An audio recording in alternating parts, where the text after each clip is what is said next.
Hello, everybody. I'm just going to give people a minute to come into the live broadcast and get a little bit settled.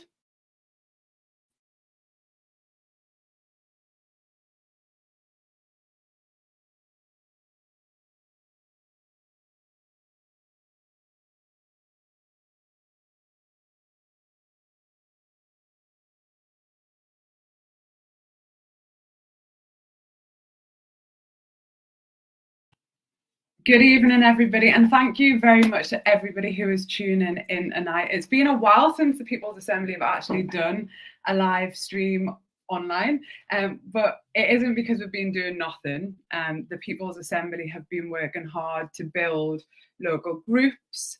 Since we last saw you, we've had our annual conference, and of course, we've been helping to build on the streets against this government and in support of strike action. I want to say something about the strike action actually, because I think it's really uplifting, isn't it? Not just like in a sentimental sense, but there is a process at play currently, which we've not seen for some decades. So workers fighting back, and in workers fighting back, of course, workers in their trade unions have been fighting back all of this time, but en masse, essentially, workers are standing up for their pay, their terms and conditions, for the future of services, and a whole host of other issues. And what happens at the same time, and I just really reflected on this yesterday. My son wasn't at school because there was strike action. We were driving somewhere and we could see civil servants out on strike action, teachers out on the picket line, that there's a process of consciousness raising at the same time. So many people becoming aware of what strike action actually is, what withdrawing their labour actually is. So this is such an important conversation, and it's such an important rally where we have some incredible speakers who are coming to talk about why they are in support of strike action, and to kind of bring us up to speed about some of the big demonstrations that are going to be happening in the next few weeks. On the 15th of March, the National Education Union have called for a massive demonstration. Their teachers are taking strike action on that day. But as well as teachers on that day, tube drivers, civil servants, junior doctors, university staff, a huge collection of workers will be out on strike. I'll be in London on the 15th of March at that demonstration. And on the 11th of March, and I know we're going to have a speaker talk about this tonight, there is an SOS NHS demonstration. So that there are two key dates in the very, very near future. The 15th of March is also budget day, and attention from all of us really does need to be on the government as well. You will all have noticed there is just such a level of suffering now in our communities. It's really hard to know where to start. Warm hubs, food banks, things like uniform swaps, and the imposing of energy meters because people are unable to pay their direct debits. The government are really and truly a shameful lot of people whose politics prevents them in any meaningful sense making changes that will help working class people.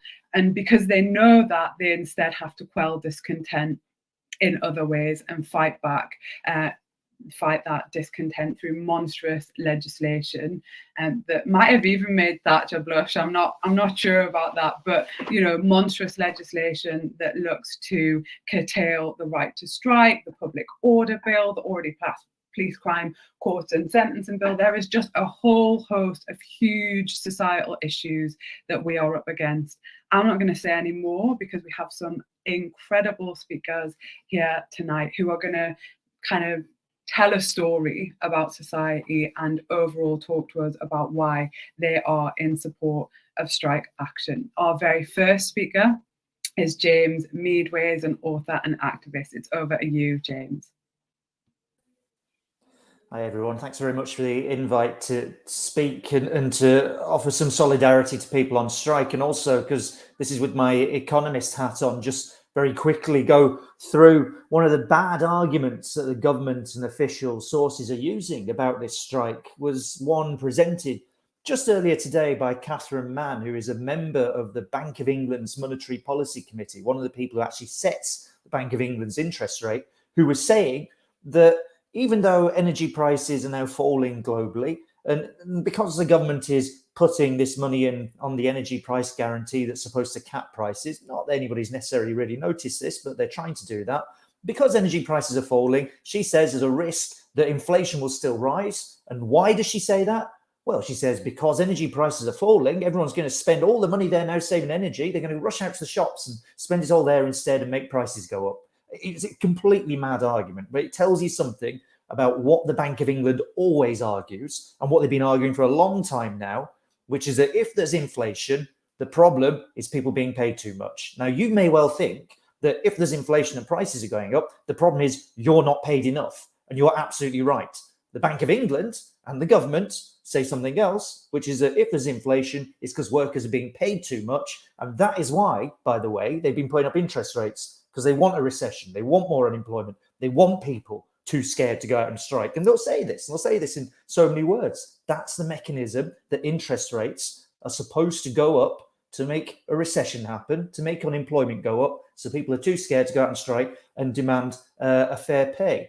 And don't let anyone tell you that the money isn't there. You might have seen last week that all of a sudden, having been told there was a black hole in the finances, £60 billion suddenly missing in November last year, there's now a £30 billion surplus in the public finances, enough to pay every public sector worker an inflation matching pay increase. The money is always there because all the way through in this cost of living crisis, the thing the Bank of England doesn't talk about, the thing the government doesn't talk about, the real reason that this cost of living crisis is happening is that when you are paying more and more for energy bills or for your food shopping, somebody else is getting that money. And we all know about Shell and BP last year from the energy price rises. But if you look at the massive profits giant agribusinesses are now making out of food price rises, record profits for companies like Cargill, who supply the world's food in the main, that's where your money's going.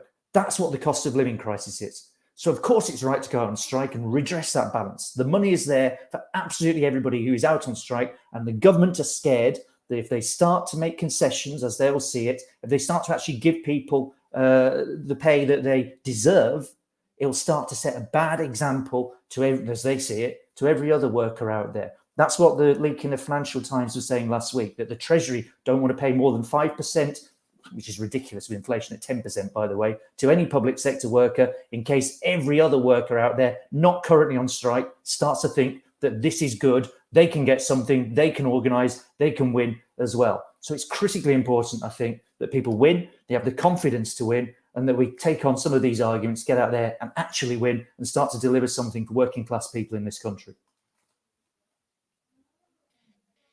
Amazing. Thank you very much, James. I feel like this is just going to be a tour de force, and I just kind of wanted to stop you and say, can you just explain that a second? But thank you for that very short, succinct, and powerful contribution about the needlessness of austerity.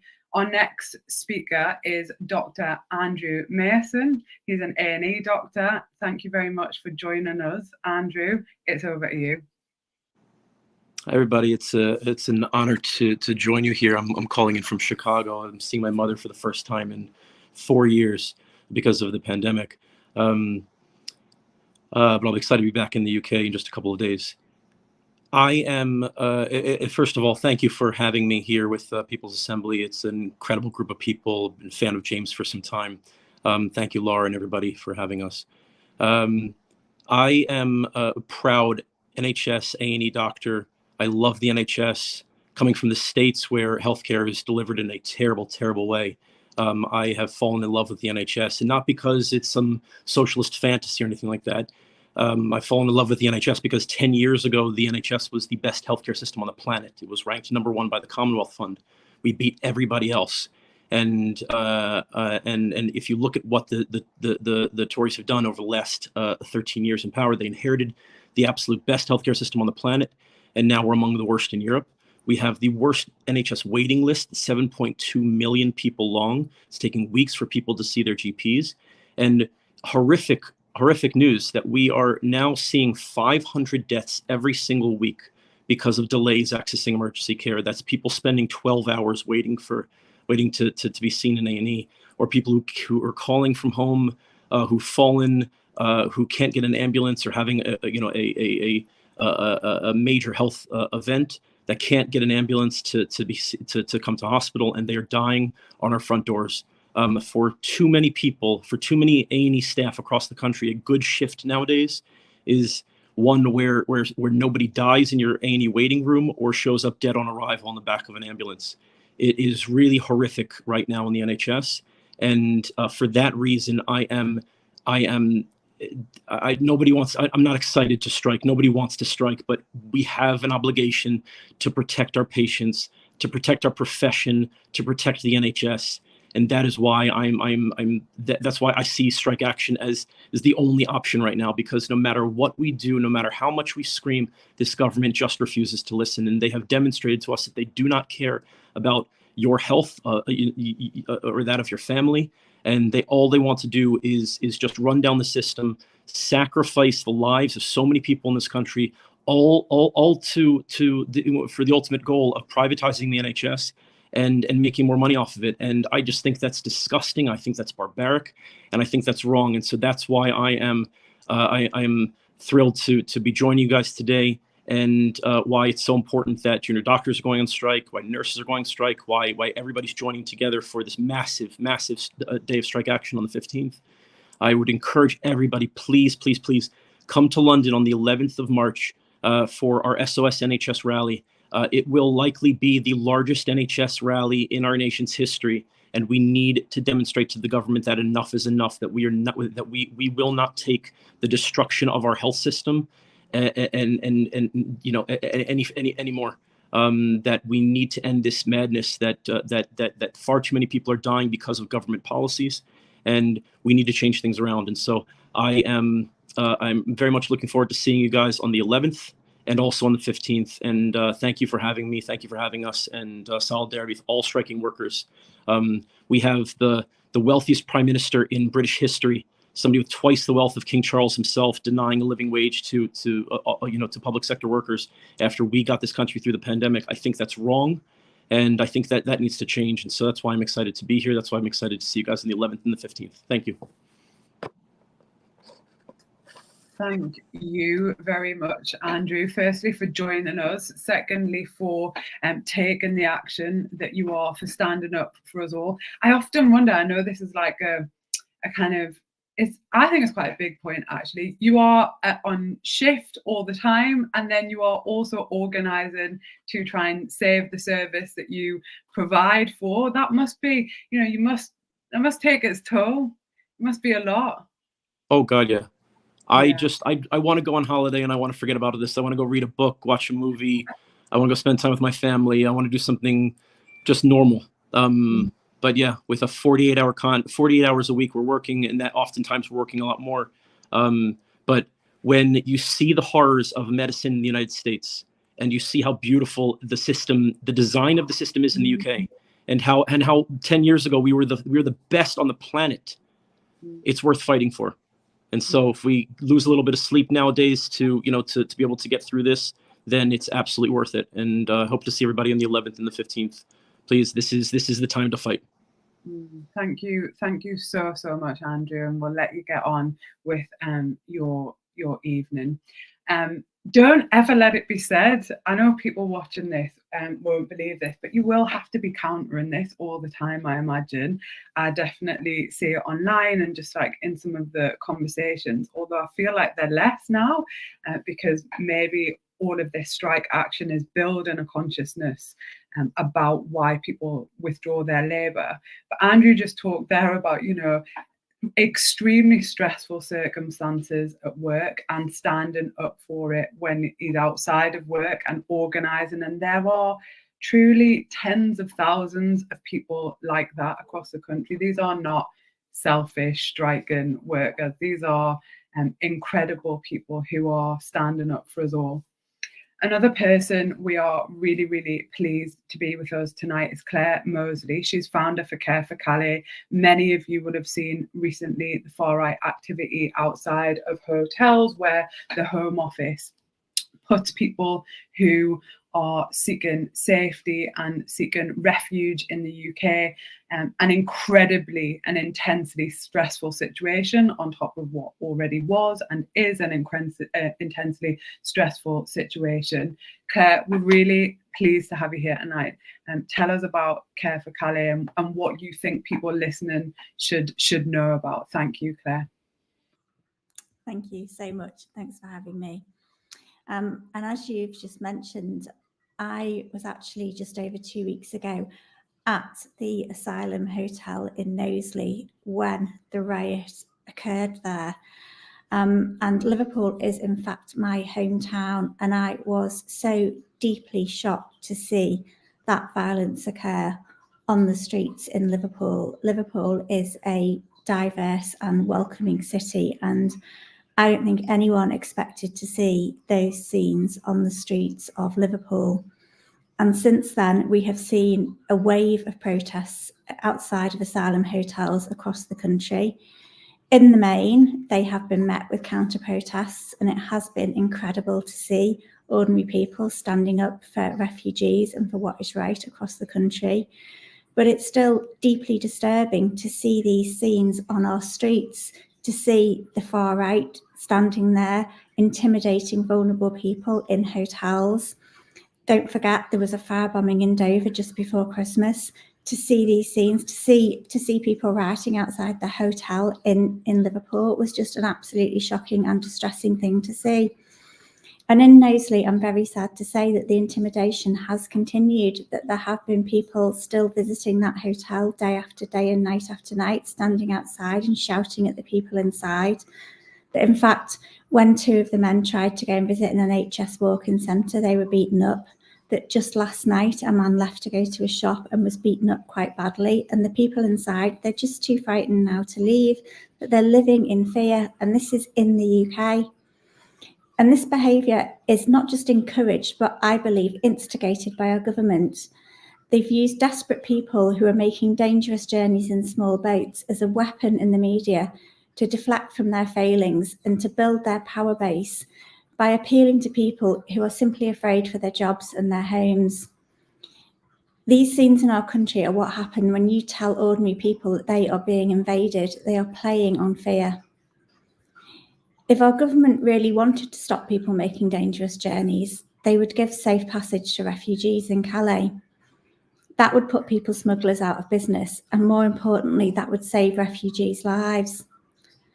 After the tragic drownings in December last year and in November 21, it's urgently needed, but it's been completely ignored by our government.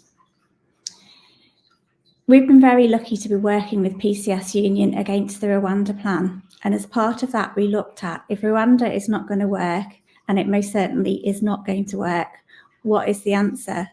And as part of that, we developed a policy around safe passage. It's a direct response to the government's awful rhetoric around refugees. I'm delighted to say that the NEU and the FBU have now endorsed this policy nationally, and we're asking other unions to do the same.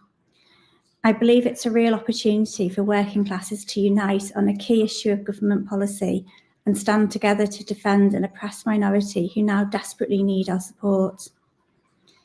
So my ask for you today is to look at that policy. It's on the homepage of our website, and I believe it's in the chat today.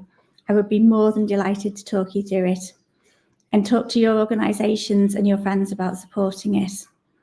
There's a lot going on right now, and these strikes are incredibly important, but we also need to fight this wave of far-right anti-migrant hate that's been incited by our government policy.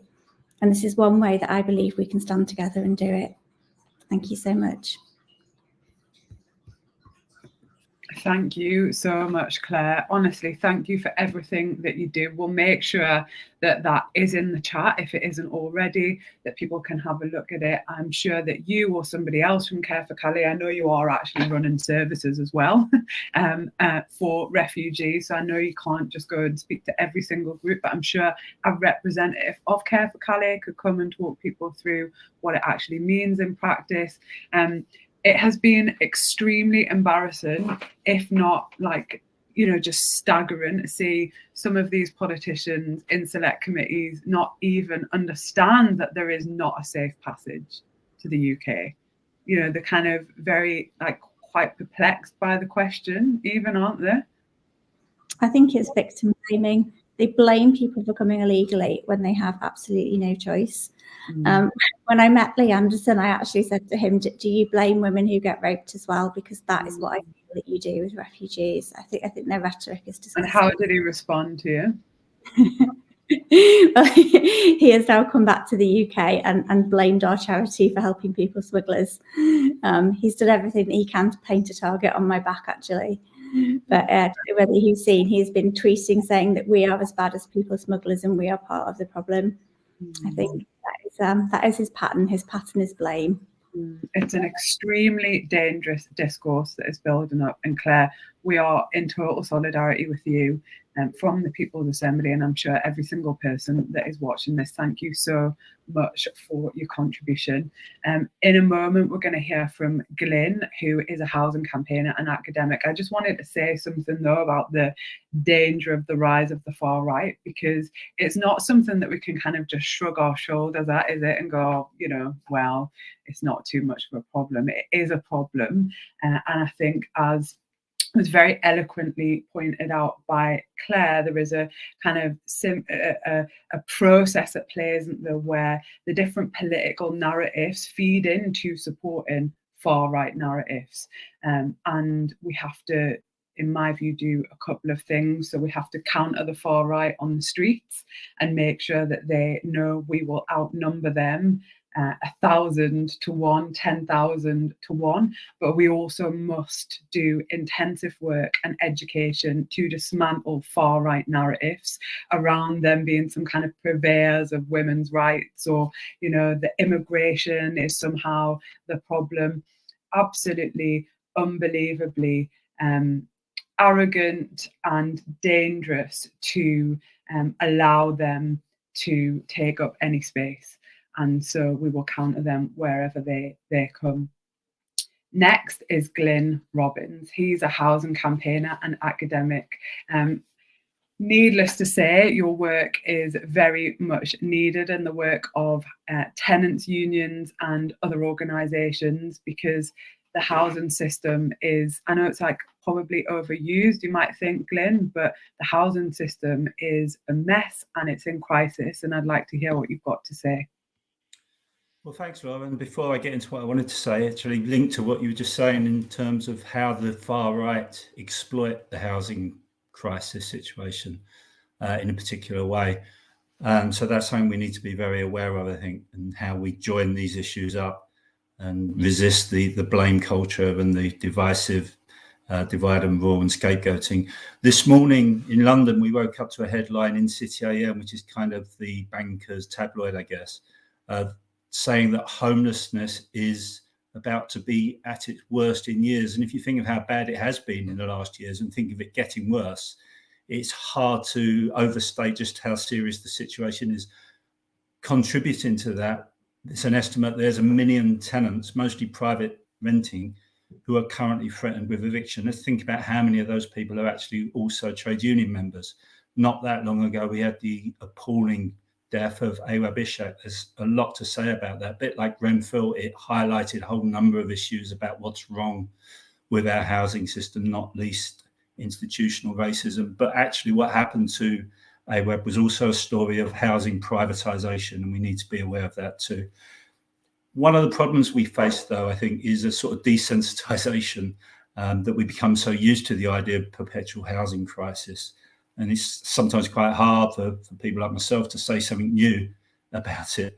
But one thing that is new, and I've been working in this field for decades now, really, and it's slowly come to an awareness. I've come to realise that we're now at a situation where housing causes poverty in this country. And that's not something that's always been the case. It wasn't the case when I started working in the field 30 odd years ago. And there's a host of reasons for that. But when we're thinking about the so-called cost of living, cost of greed crisis, I think we need to put housing front and centre in that discussion.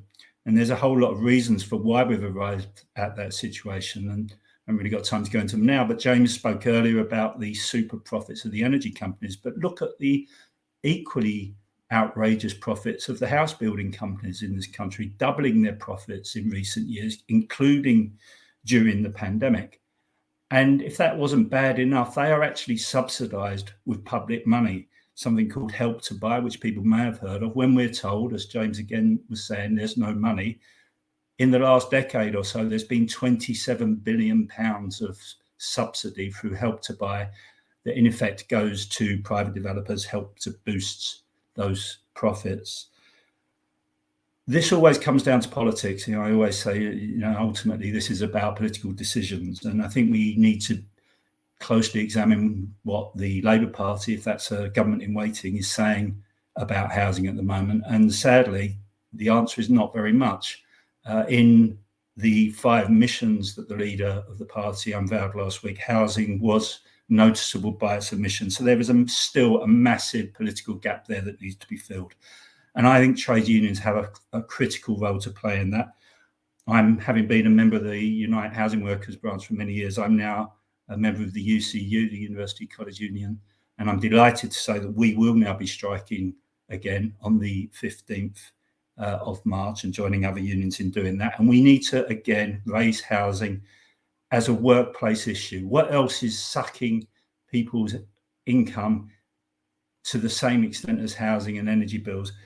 Not many other things. So housing is absolutely fundamental to how we approach our trade union activity and why we're on strike, really. And just 2 final things. One of the problems that we have is that a number of people are threatened with so-called Section 21 no-fault evictions, including in those many that were mentioned earlier. Now, the government has been saying for years that it would scrap no-fault evictions, and it hasn't done it. I think if the trade union movement was squarely behind that demand, then it would have happened by now. We have a slightly fractured housing campaign world in this country. Trade unions need to be front and centre, demanding immediate scrapping of Section 21 in private rented accommodation. But finally, and anyone who knows me would expect me to say this at the end, we have to restore council housing to the policy mainstream in this country. Now, it's not a panacea, but millions of people in this country for generations know that council housing works because it is not for profit, because it is democratically accountable, because it offers people security of tenure and an ability to live their lives without having their lives dominated by housing.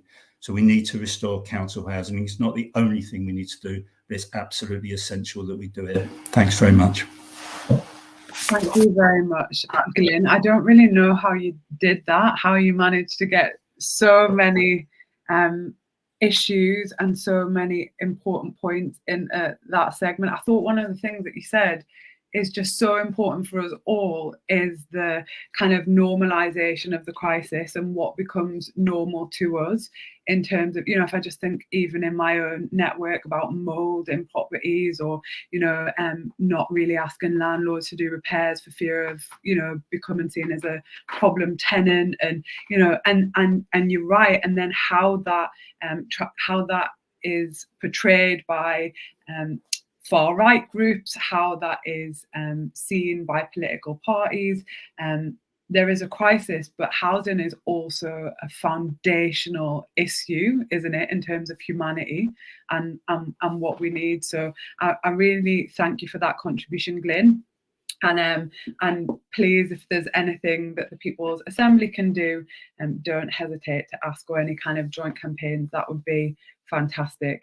The next speaker is Paula Peters, and she's we've had somebody calling in from America, and now Paula's out on the streets in London because a typical activist, the activism never stops.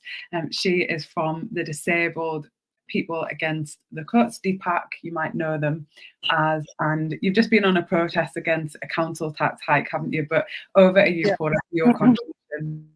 Good evening, everyone. I hope you can hear me. I've come down a little shop way to speak to you all this evening.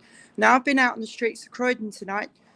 We've been at Croydon Town Hall, actually, where we're fighting back against the proposed 15% increase in council tax, which is going to be absolutely devastating to striking workers, to disabled people, to all sections of society. What we're calling for is we need our local authorities to be funded fairly.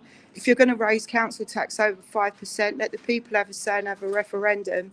We need to protect our services. But what we've got to call for, and what we need a national campaign over, is to stop the privatisation of our services, stop all the outsourcing of people's jobs, terms and conditions ripped up, and absolutely slave wages. And it's impacting on disabled people horrendously. So on the 4th of March, there's going to be a huge march in Croydon, marching from Croydon University Hospital to the Town Hall from 11 o'clock, need to assemble at the hospital. So if you can make it, we'd really be appreciated. We know, as disabled people who's past 13 years, the cuts are killing. And I'm going to say the word democide here tonight. Democide is government policy by direct action, negligence or indifference is killing its citizens. And this government has blood on its hands from the tens of thousands of deaths of disabled people. And we need to hold this government to account for every single death.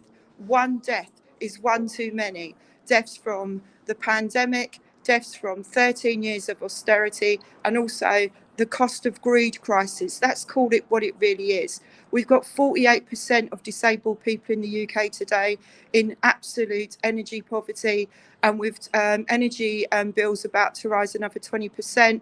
We need to call on the energy. We need to call the government to renationalise the energy companies and stop their gross profiteering, because that is what it is. It's corporate greed that is driving them. With energy prices coming down, we should be passed on the decreases, because cold homes are killing, and they're killing disabled people. We haven't talked about social care, but social care is in crisis and the system is broken. We're calling for a fully funded social care system, paid for by progressive taxation, free at the point of need. We need to end social care charging. We've got over 60,000 disabled people in the last 12 months in social care debt, and this is an absolute travesty. So we call everybody on the 15th of March on Budget Day to call for an end to social care charging and renationalise our energy companies. Also to stop the closure of ticket offices on the rail network, and to make sure we keep the critically safety trained staffed on our railway, because disabled people use the rail network every day. And without these staff, without ticket offices, and without our access, we're isolated at home. Now, I'm sure you've seen in the last few days that the government have now started to roll out in the job centres the increased work search. If you've been on universal credit for 13 weeks, you're going to be called into the job centre every day for 2 weeks. And if you don't go in on one day, you're going to be sanctioned. The DWP have announced there's going to be league tables of all the job centres, and they're incentivising the staff at job centres with a £250 bonus, how many people they can get back into work. We call upon everyone to push back on this heinous policy, which is going to cause mass division in our communities. But also, it's got to be said that 42% of the DWP staff are on universal credit, and what's going to happen here? They're going to be sanctioning one another. So we call upon the PCS to really get out and unionise every single job centre, and we've got to put a stop to this policy. But DPAC are in full solidarity with all the striking workers, with the NEU, with the PCS, with the RMT, with the UCU, because we've got disabled people who are lecturers, who are doctors, who are rail workers and everything. And tomorrow I will be out on the picket line with my sister-in-law, who's a disabled teacher, along with her children, my niece and nephew, and we're going to be standing in solidarity with her. So it's important that we get out and mobilise where we can. Well, we'll be out on the NHS demo on the 11th. We'll be out on the streets on the 15th of March. But we need your support here in Croydon, because Croydon will not be alone in raising council tax way above inflation. This is a warning shot. If they can do it in Croydon, they can do it anywhere. So let's get out there. We need to say, end privatisation. Privatisation is killing, but also say it loud and say it clear. The government have blood on their hands from the deaths of citizens in this country, and we need to hold them to account to it. And a message to Rishi Sunak: there's only one place for you in your government, and that is prison. And we've got to make sure we hold them to account with our justice. Solidarity, everyone. I've now got a 2-hour journey to get home. So solidarity, and thanks. Honestly, Paula, you didn't miss a beat, did you, in terms of bringing in the interconnected nature of all of the issues. Thank you so much for your contribution, and kind of tying in what Glyn and what Paula said is the way in which there's a normalization of what society has become. So I was just thinking back, Paula, like there were huge demonstrations, albeit local, but they were big, in against the bedroom tax. I mean, that campaign has just gone, you know, and people have absorbed that money being taken away from them. You know, this is a huge government policy that we didn't win on as a movement, and we have to not normalize that.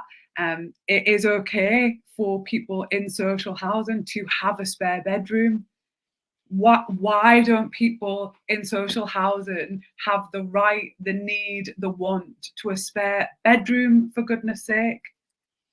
I think what we've got to do, you know, we've also got to, you know, stop the normalisation of poverty, you know, the use of food banks, because what the government are doing is abolishing the welfare state at national and local level, and the duty of care by the state.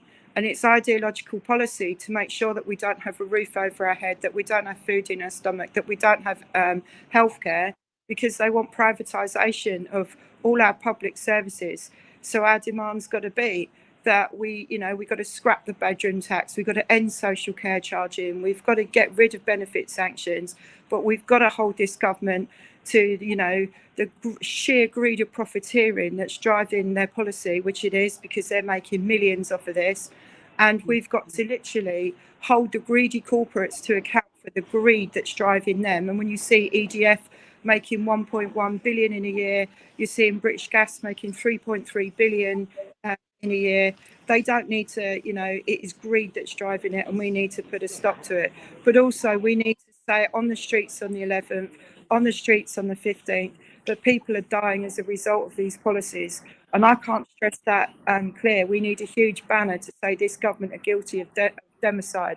We need that out in the media. We need to keep hitting the media with it, that this government have blood on its hands from the deaths, and they will never have any peace until we get justice and we hold them to account for it. Thank you, Paula. Safe travels. Please get home safe and well. You might have seen whilst we were talking there that across the screen, maybe we could do it again, was the link to Strike Map. If you are thinking, oh, you know, I think I'd be okay to go to a picket line, I'd like to join a picket line, you can go on that website and type in where you are, and it'll tell you where your local picket line is. And if you've never been on one, and you're kind of new to it, people are very friendly. Nice packet of biscuits doesn't go amiss. but in reality, it's people turning up, people beeping their horns, people wishing people well, and it makes a huge difference to people's spirits. Okay, we just have a few speakers left. I think it's 3 speakers that we have left, and there is no issue like what is happening to our planet that shows us how brutal, how ruthless, and how devoid of any morality the capitalist economic system is, than when we think about climate and planet destruction. And it is working class people, and it is people in the global south, and it is those people who actually don't contribute the most to the destruction of the planet who are enduring the consequences the most. We're really pleased to have Carol Mills here. She is from Extinction Rebellion Trade Unionists, and we'd really like to hear what you've got to say. Thank you so much, Carol. Yeah, thanks for inviting Extinction Rebellion Trade Unionists, because clearly there's lots of fights and struggles and issues being represented tonight, and to have climate there being represented as well, it's just gotta be. Who are we? When did we first set up? We first set up after COP26, and you were talking about something uplifting about the movement. COP26 was uplifting in as much as there were lots of different groups came together, Global South, Global North people coming together and learning from each other. And that was uplifting, not the struggle that we were fighting against, but being together and learning from each other. And so when COP26 was over, where do we go next? Where do people who are both climate activists and trade unionists go to have represented both those issues, both those fights? And so different groups set up, and one of them was XR Trade Unionists, which I joined. And so we are about we are both trade unionists and climate activists. We're not climate activists talking to trade unionists who are over there. We're one and the same. And so when we first set up, our manifesto was very simple. It's like, never the twain shall meet no more. The climate activists and the trade union activists will meet, and we will have collaborative action. We will understand each other's struggles, each struggle, because they're one and the same struggle against the common enemy. And that's what the understanding will lift us up of our different pockets of activism, will lift us up, that it's a struggle against a system that is bringing both destruction to the planet and misery to people on this planet. So we got together at the time that the trade union movement started to regrow because of the cost of living crisis, cost of exploitation crisis. So that's when we got together. And so we thought, well, let's get out on the picket line straight away.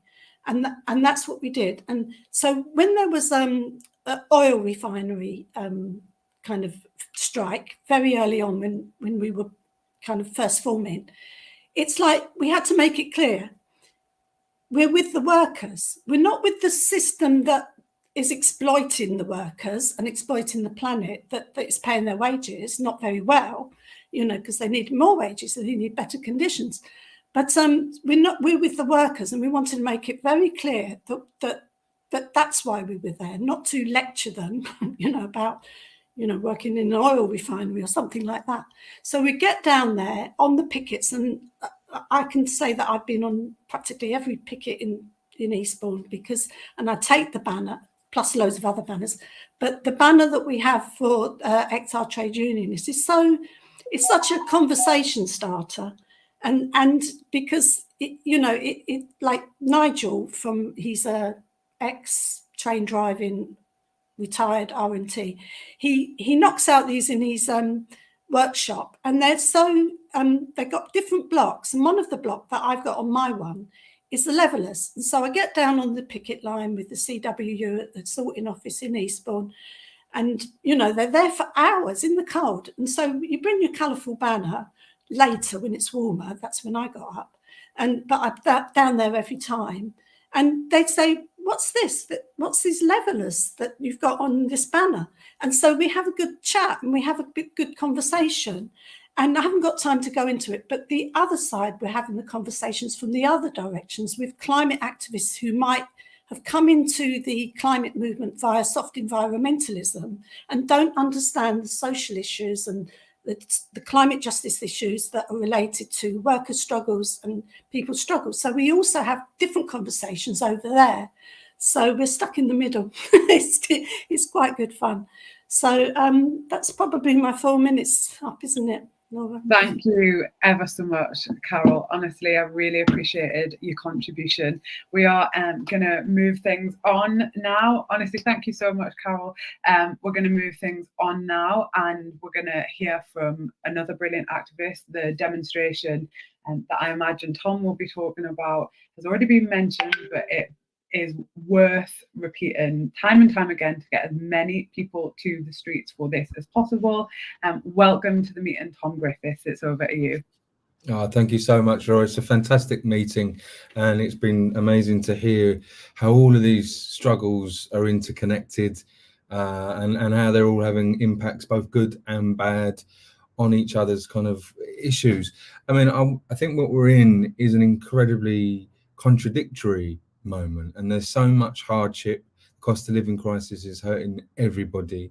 There's crisis in housing and in the refugees area, and all the things people have been talking about, council tax prices and all this kind of stuff. We know that life is really hard. And I will say about the NHS crisis, because it's of a level which is totally unprecedented.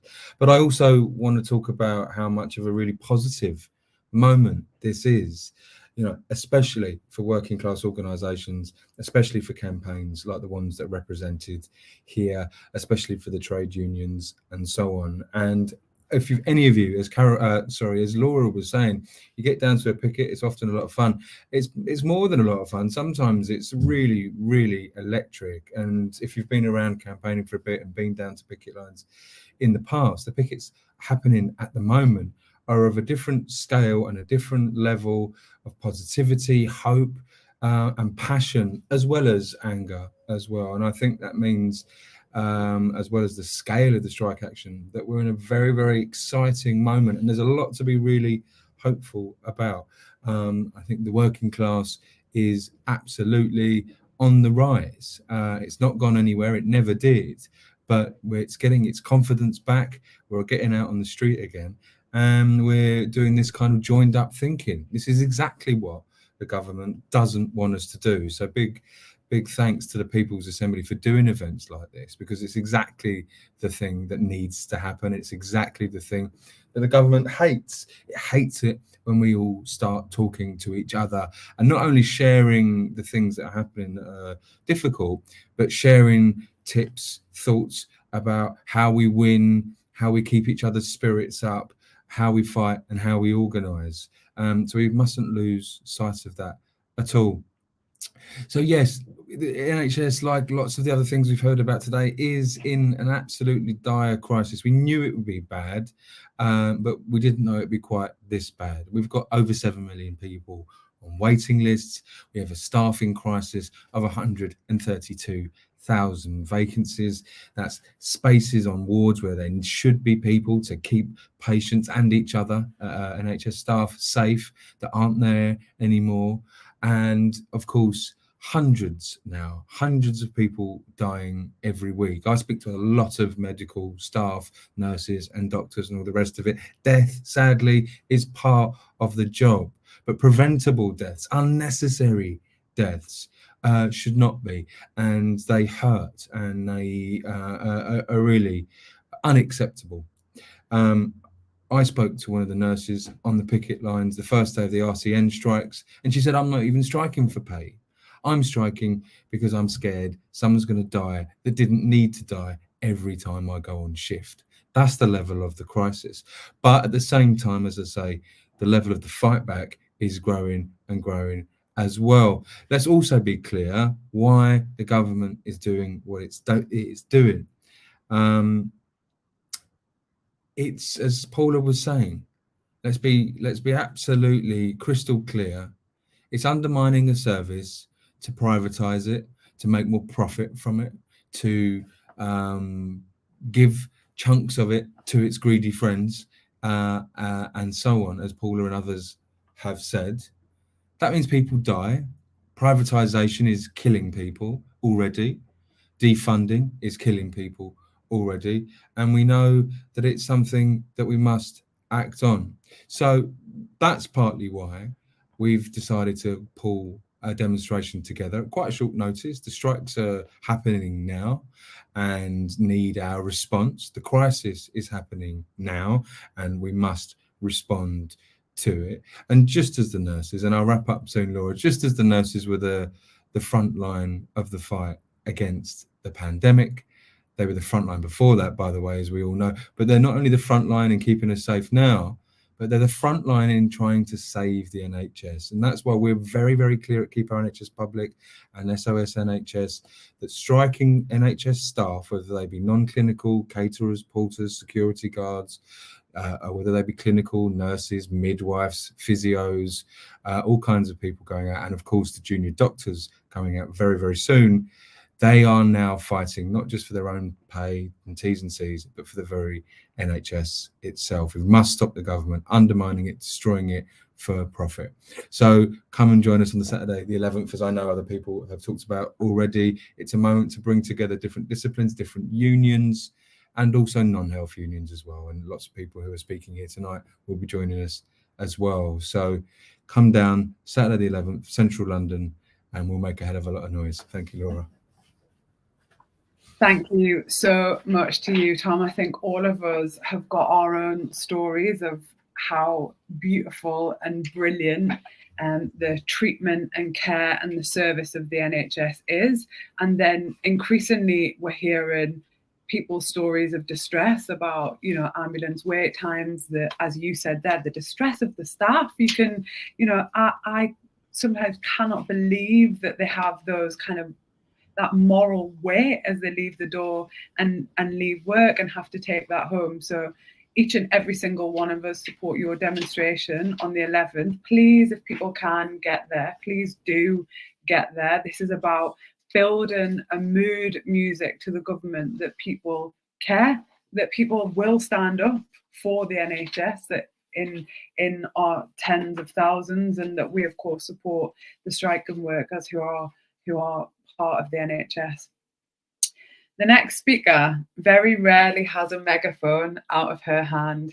And in fact, she was very recently, I think, split up from the megaphone. I don't know. I want to know if Chantal has found that megaphone. But Chantal Lunt is a writer, educator, activist, anti-racism activist, founder of Merseyside Black Lives Matter Alliance, and she's here to talk to us today.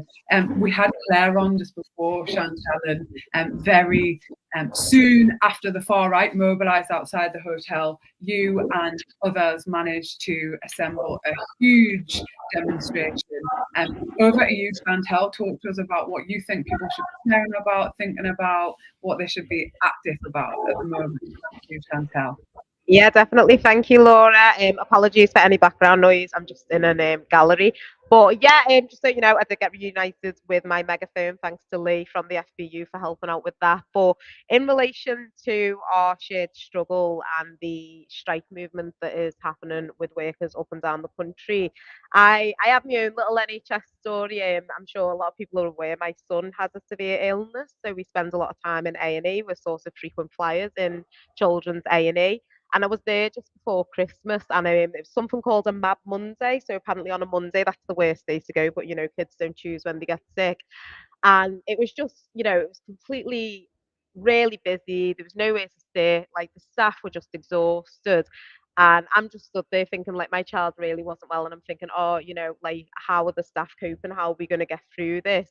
And fortunately for me, like, the staff are just incredible. And they managed to, you know, immediately see that my child was in distress, get him the help he needed. But while I was in the waiting room, one of the other patients turned to me and said, you know, oh, this is all because they're on strike. And I just looked at him and I went, actually, they're not on strike today. This is just a Monday in A&E. And this is the reason that they're on strike. But it really got to me the fact that, you know, a couple of years ago, we were clapping for the NHS when we should have been paying NHS workers and giving them a raise. But the fact that someone who was working class could not see through the lies of, you know, the government and the Daily Mail and could be pitted against NHS workers in this way. And it's that divide and rule narrative that we have to be really aware of as workers and as, you know, as people who are standing up against this corrupt regime which is harming people within our class. And you have to ask ourselves, why are they doing this? You know, we're at a point where in the past 2 years they've attempted to pass and are passing legislation that is blatantly anti-protest and it's blatantly anti-trade union.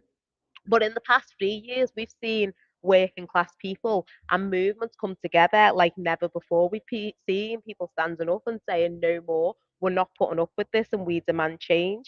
And if we look to BLM, while we stood on the street and we wanted to make our voices heard, and we did make our voices heard in our hundreds of thousands, they very much saw who was standing with us. And it wasn't just Black people standing on our own. We had a lot of communities standing with us. We had our white allies with us.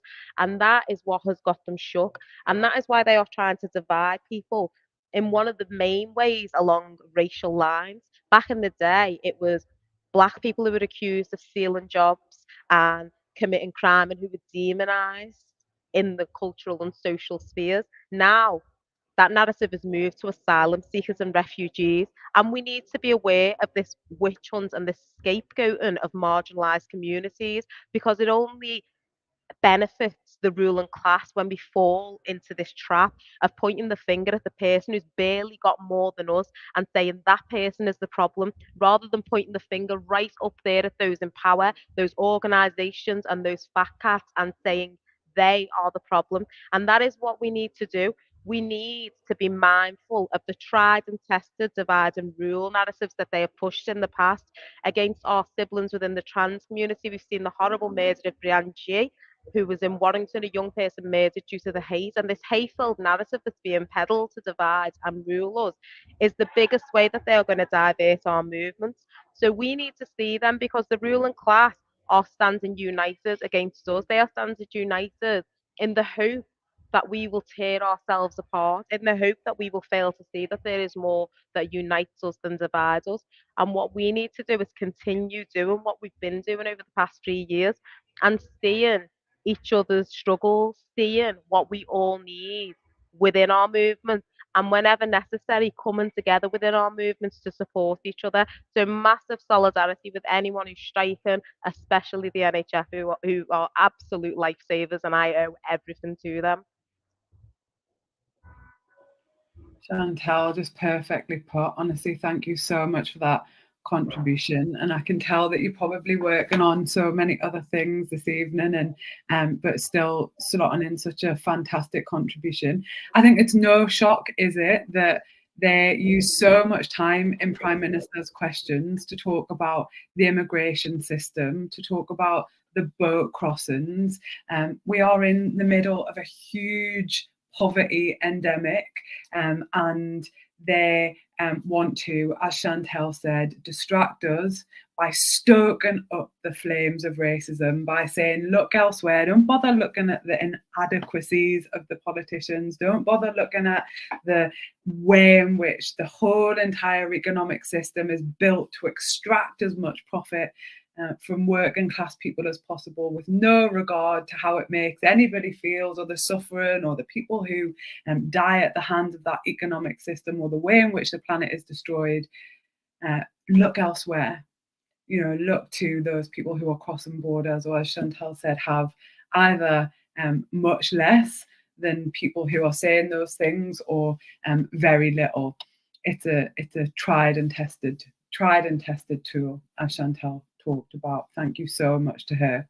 Next, it's Lindsay German. She's from Stop the War Coalition and is a People's Assembly Steering Committee member. It is over to you, Lindsay.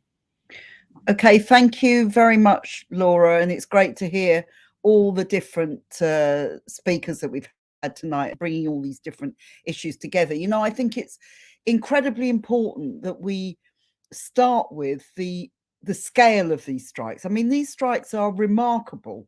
They're remarkable, the numbers of people going on strike, the length of time that people have stayed on strike and have reballoted for strike. I know with my own union in the UCU, we're striking on the 15th of March now, alongside the teachers and the civil servants and the junior doctors and the rail workers and all sorts of other people. Now, this is, you know, if you look in history, you see these big upsurges of strike movements time and time again in British working class history. And then you see long periods of defeat like we've had over the past kind of 30 years, really. So this is a tremendous thing, and it's and it's spreading. We had this week on strike Amazon workers in Coventry fighting for a very, very basic, even to get to a proper level of minimum wage, let alone a decent wage. So it's spreading to different sectors, it's spreading across the working class, and people understand it. Somebody put in the chat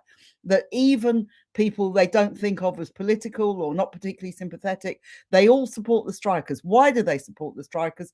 Because for the reason you say, Laura, that actually the rich are getting richer in this country. They do not give a damn. We've just had these WhatsApp messages from Matt Hancock today, where it's clear that he didn't take advice to actually test people going into care homes, and whatever the consequences of that are, we know it will have been dreadful for many people in this country. We know they don't give a damn about us, and we know that working class people have got poorer and poorer over the last decade and a half.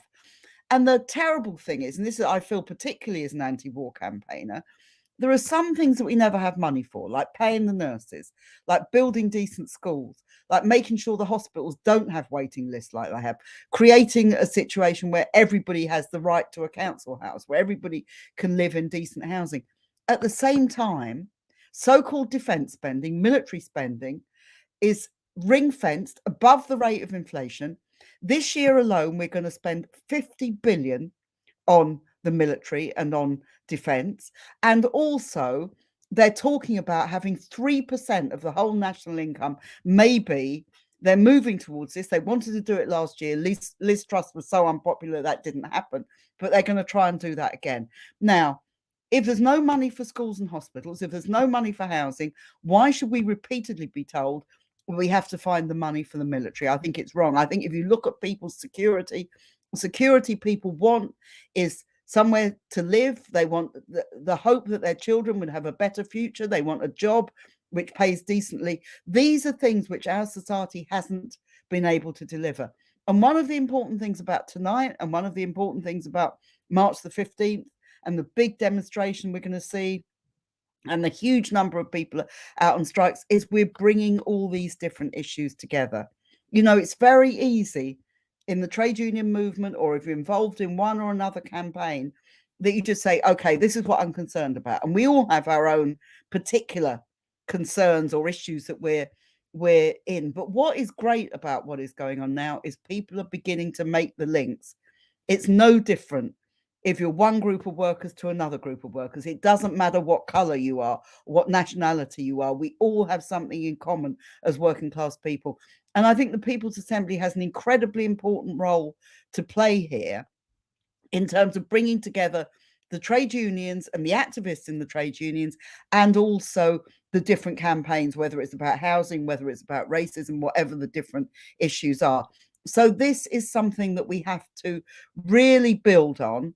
March the 15th has to be a huge day of solidarity, but don't think we will just win on March the 15th. We have very, very strong vested interests against us. We know the employers are against us. We know the government is against us. We cannot rely on Keir Starmer, who tends to agree with practically everything the government says over these major questions. So in all of these, we have to rely on our own organisation and on our own strength. And that means getting everybody together, showing solidarity, getting to the picket line and saying that we are going to fight together in order to try to change the society in which we live, because we cannot go on like this.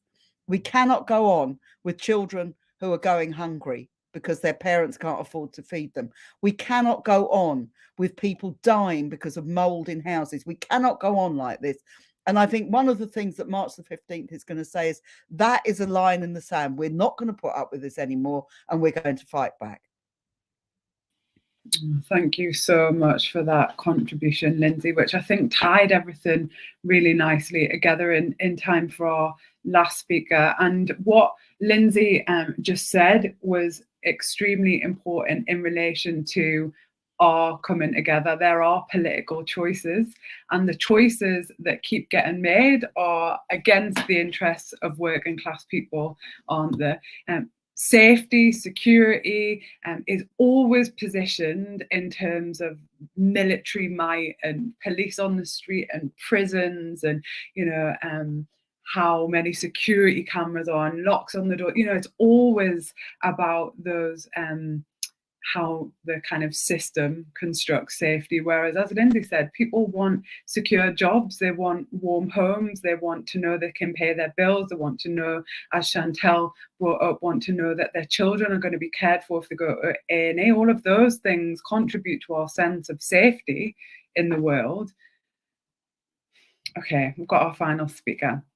and that is Martin Kavanagh. He is the Deputy President of the PCS Union. A huge block of your members, Martin, will be out on the 15th of March. We are so pleased you could join us tonight and that you are our final speaker. Thank you so much. Brilliant, Laura. Thanks very much. And can I just thank the organisers for inviting PCS to address this really important meeting tonight. And it generally is a privilege to share a platform, of this virtual platform with all the fantastic activists and articulate contributions that we've heard tonight from right across our movement. Because I think, and our union believes, that we're coming into a period that could not be more important for the working class of this country. The refugees who are working class have to be at the forefront of protecting, defending and supporting through these difficult times. And this movement is absolutely critical to the fight back against not just the rabid right-wing Tory government that we've got currently in power, but any political alternative that seeks to impose the norm of austerity, the norm of capitalism. Our members, as you know, have been fighting now for years to try and get a better deal for workers, a better deal for public servants, a better deal for benefit claimants. And there's two things in particular I want to really touch on before I go into my main contribution, and that is to shout out Claire for Calais. I could not be prouder of the work that our union has done alongside Care for Calais and others in challenging this government through the courts to stop the absolutely abhorrent pushback policy in the Channel and our ongoing campaign to rid this country of the despicable Rwanda, the deportation policy. That work, based on the feedback we've had and support from our own members who work in the Home Office, has been absolutely critical. And I want to thank Claire and all our comrades in Care for Calais for the ongoing collective action that we will be continuing to take against that abhorrent attack on the human rights of those seeking refuge in this country. And also to Paula from DPAC. And we've got a hard, a long tradition of working with DPAC, working alongside DPAC. And I just want to assure Paula that the absolutely disgusting job centre pilots that have been announced this week will be met with 100% and full opposition from PCS, and we'll continue to work. We'll look forward to working with DPAC to keep challenging those in the weeks ahead. But I just want to touch really quickly on the issues affecting our members in PCS. And in the same way that we've heard from others tonight about the attacks and the greatest sharper drop in living standards that we've seen in nearly 40 years, then our members have been at the receiving end of that. Because long gone are the days, I think, when the public see civil servants as people who get gold-plated pensions and people who are well paid way above the norm. I think now the narrative has changed and people now understand that when you go into a job centre, when you go into or you speak to somebody in a benefit centre, when you go and visit somebody delivering your and processing your passport application, when you visit airports and go through border control, the civil servants are government employees that are providing those absolutely critical services and continue to do so through the pandemic, at great risk to themselves and to their families, are some of the poorest paid workers that we now have in this country. My own union in PCS and my own group within DWP have announced already that from April the 1st this year, 25,000 DWP staff who are there to provide support and help to the most vulnerable in society themselves will have to get the national living wage uplift. Otherwise, they will be below that government threshold of poverty pay. 19,000 in the second biggest government department, HMRC, will suffer that same fate and national living wage rise from the 1st of April. Otherwise, they will be below that threshold. That, I think, nails for once and for all this myth that the government and others have tried to perpetuate over the years, that somehow civil servants are a breed that's different to other public sector workers and they're different to the communities which we provide services for. So the sharpest cost of living crisis, when we now know, we absolutely know, that tens of thousands of our members claim the same benefits that they administer, and tens of thousands of our members are visiting on a regular basis food banks because they can't make ends meet, means that we've had to respond and refuse to stay silent. So again, we could not be prouder of the results that we delivered in November last year, when our union delivered the biggest ever mandate we had for industrial action across 126 different areas of the civil service, including DWP, which is the biggest government department. And those strikes that we've been able to take as a result of that live mandate from December right the way through to today and ongoing into the weeks ahead have absolutely had a massive impact. We have never before seen such broad media coverage of the demands of our union for pay, for job security, to stop the attacks on our conditions of service. And our members have absolutely been at the forefront.